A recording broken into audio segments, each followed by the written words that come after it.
The Rickey Smiley Morning Show. It's the front page news. It's what's trending now.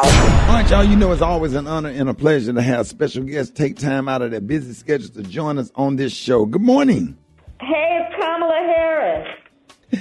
Madam Vice President, how you doing? I am well, Rickey. How are you? I'm doing good. I am so excited to have you. Ladies and gentlemen, y'all give it up and show your love for the Vice President of the United States, Kamala Harris. It's good to be with you, Rickey Smiley. It's good to be with you.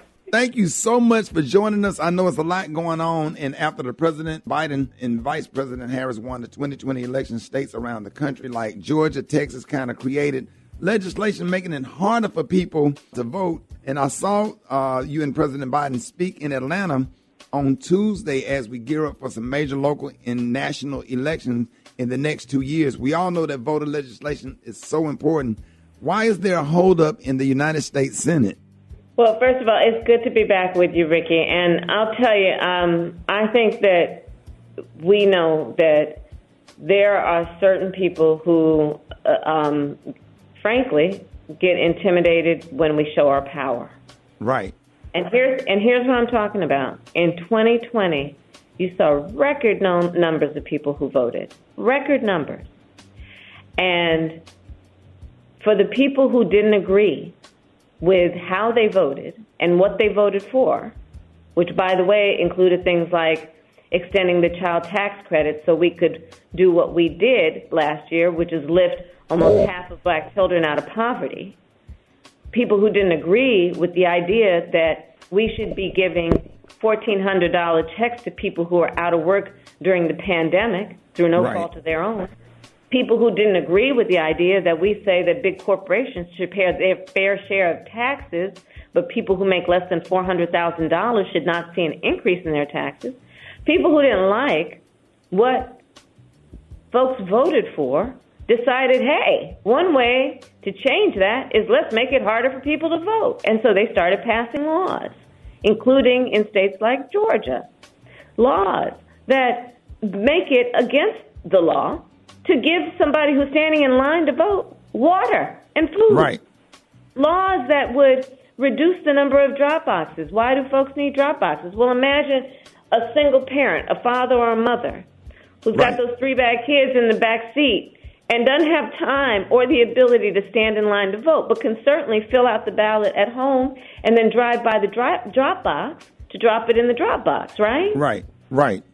And they want to make it more difficult. And so what we are doing right now is fighting against these laws. And the best way to do it is to pass legislation in the United States Congress to prohibit, to prevent, to not allow these states with their political agenda from making it more difficult for folks to vote.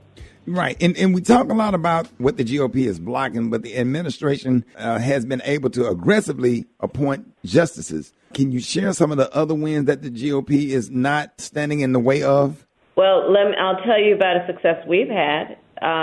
Last year, our administration appointed more black women to the United States Courts of Appeals than ever in the history of any administration. Wow. I will repeat that. More black women to the Courts of Appeal than any other administration in the history of the United States. Imagine that. That's amazing.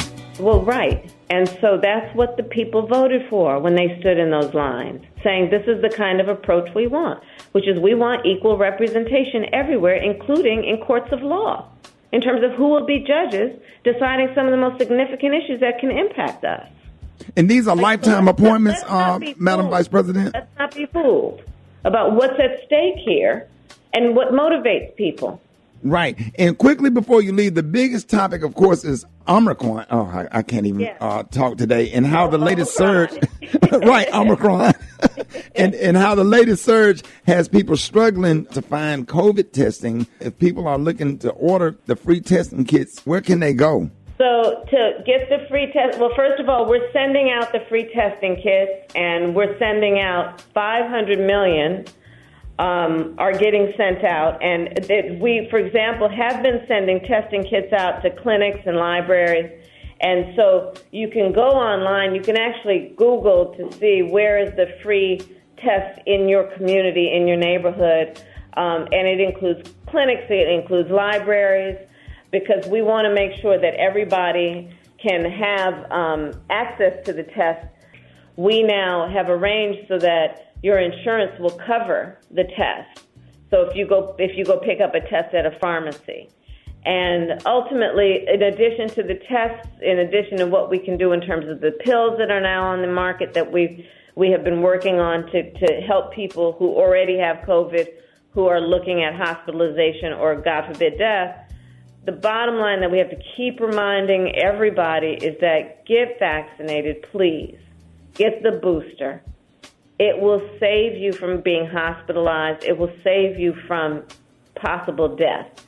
And, the bottom line is that well over 90% of the people who are currently hospitalized with COVID are people who have not been vaccinated. And we each have it within our power to go get vaccinated and to decide to save our lives and save our families from having to grieve any kind of loss like that. Hey, that's right. And thank you so much for joining us this morning, ladies and gentlemen. Y'all, please give it up for the Vice President of the United States of America, Kamala Harris. It's good to be with you, Smiley, and I'll talk to you soon.